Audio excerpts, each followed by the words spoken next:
पहले दिन से मैं मान जी को देख रहा था, उनमें एक डर की भावना थी, एक लीडरशिप क्वालिटी नहीं थी। और वो इस कमेटी को डेरे की तरह, जो अपने एक निजी जैसे होता है स्थान, उसकी तरह रन करने का प्रयास कर रहे थे। सीपीसी के लॉ से काम करना चाहते थे, उनके साथ मिलके हरियाणा कमेटी को नुकसान पहुंचाना चाहते थे। धीरे धीरे उनकी जो है ये अपने डेरे की और गुरमीत सिंह लोकेवाड़ा जी के डेरे के सभी मुलाजमों की तनख्वाह जो है वो हरियाणा कमेटी से निकालनी शुरू कर दी। उन्होंने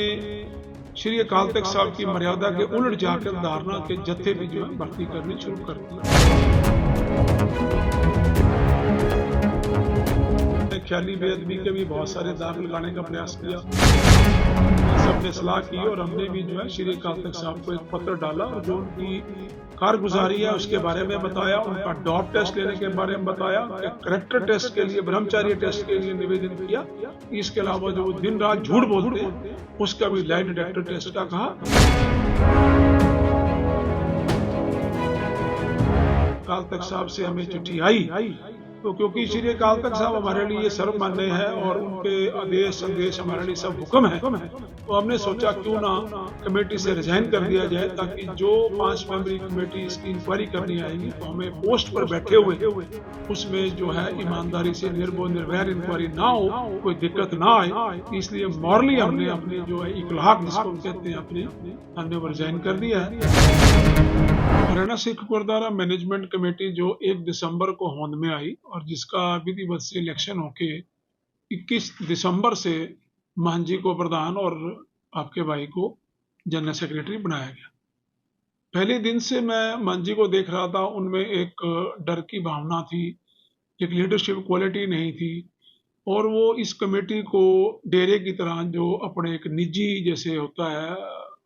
स्थान, उसकी तरह रन करने का प्रयास कर रहे थे। इसका बड़ा एक लाइव एग्जांपल शुरू में ही मिला कि पहली बात तो उन्होंने 15 दिन कोई मीटिंग ही नहीं की और 15 दिन बाद जो पहली मीटिंग की वो कहने लगे मैं कुरुक्षेत्र नहीं आऊंगा, वहां मीडिया आ जाएगा, फलां आ जाएगा, वहां ज्यादा लोग इकट्ठे हो जाएंगे, तो मैं अपने डेरे में रखूंगा। फिर अपने डेरे की बजाय अपने डेरे द्वारा चलित कॉलेज में रखी गई यमुनानगर में। उसमें भी मैंने देखा उनको कोई कमेटी और इस तरह का संस्थान चलाने का कोई उनको एक्सपीरियंस नहीं था और उनका जो एजेंडा जो विधि से हमने बनाया था उसको वो जिद करके उन्होंने अपनी मर्जी का एजेंडा लगवाया, वो भी कोई एजेंडा विधिवत नहीं बना सके। और जो मुद्दे पहले मीटिंग में 6 जनवरी को लिए गए, जैसे कि उसमें एक बाई लॉज बनाने की कमेटी बनाई गई, उसमें उन्होंने वो जो लोग डाले कमेटी बनाने के लिए, आज 9 महीने बाद भी वो कोई बाई लॉज जो कि हमने उनको बना के दे दिए थे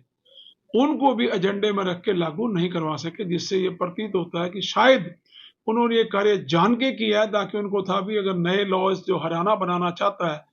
वो हरियाणा के सिखों के लिए बेहतरीन रहेंगे, और वो शायद अभी भी एसजीपीसी के लॉ से काम करना चाहते थे, उनके साथ मिलके हरियाणा कमेटी को नुकसान पहुंचाना चाहते। धीरे धीरे उनकी जो है ये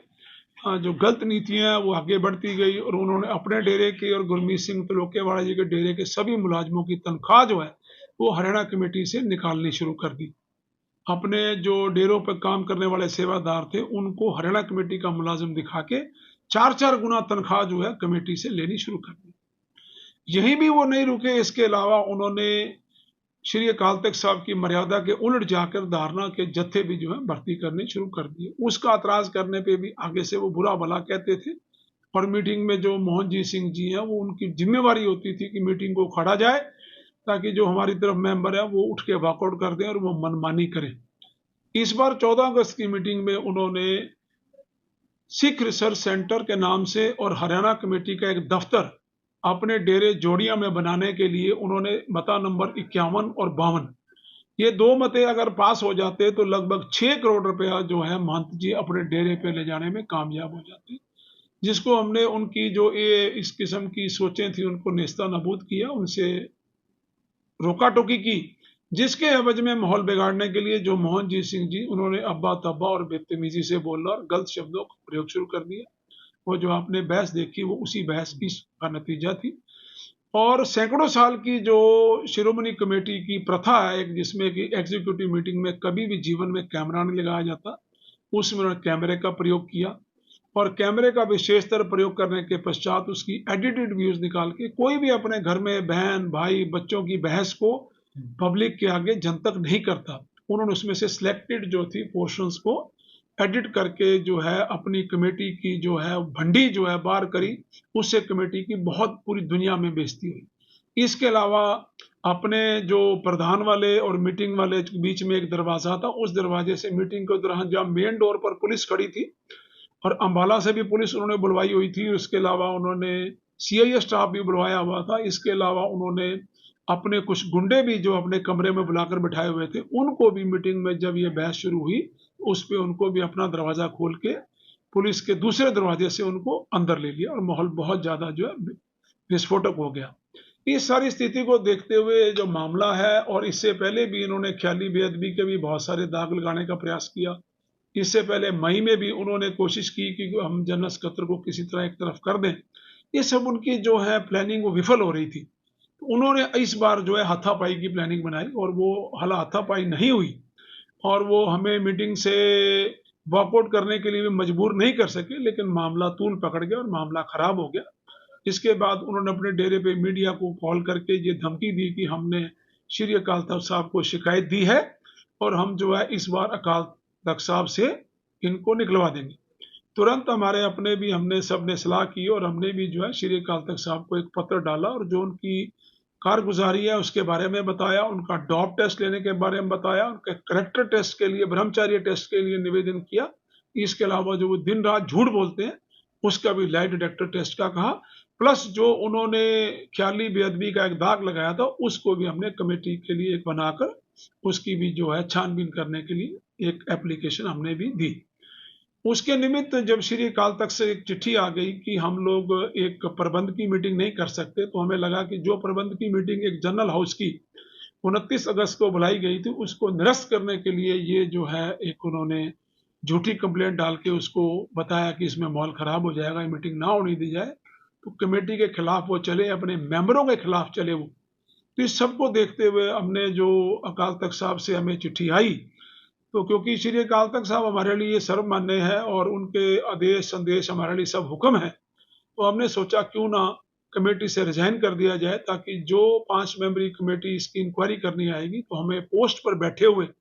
उसमें जो है ईमानदारी से निर्भय निर्वैर इंक्वायरी ना हो, कोई दिक्कत ना आए। इसलिए मॉरली हमने अपनी जो है इकलाक जिसको हम कहते हैं अपनी, हमने वो रिजाइन कर दिया है। और जैसा कि आप बता रहे हैं कि आपको पता लगा है कि मान जी ने रिजाइन कर दिया, तो उनके रिजाइन करने का मैं स्वागत करता हूँ। अगला स्टेप क्या होगा आपका? अगला स्टेप है जी, हमने तो रिजाइन कर दिया, उस रिजाइन को अब हमने होम सकत्तर को किया कि हमारी अपॉइंटमेंट होम डिपार्टमेंट से हुई थी, जो ये नॉमिनेटेड बॉडी है वो आगे गवर्नर साहब को क्या सिफारिश करते हैं, क्या आगे होता है। बाकी हमारे मेंबर हमारे पास अभी भी बहुत से सक्षम मेंबर हैं। अगर महन जी चले गए तो उससे मुझे नहीं लगता कमेटी को किसी किस्म का कोई नुकसान होने वाला है, कि उनकी जो डेरावाद की नीतियां थी वो मेंबर्स नहीं चलने देंगे। और मैं उम्मीद करता हूं कि जो भी अभी बाकी बचे हुए मेंबर्स हैं अच्छा निर्णय लेंगे। और मैं आने वाले समय के लिए अपने सभी मेंबर से वादा करता हूं कि भले हम पोस्ट पे ना रहें या मेंबर ना रहें, दोनों ही हालात में जब भी हमें किसी सेवा के लिए सुझाव के लिए बुलाया जाएगा, हम सदैव पहले की तरह तत्पर रहेंगे और सारी मदद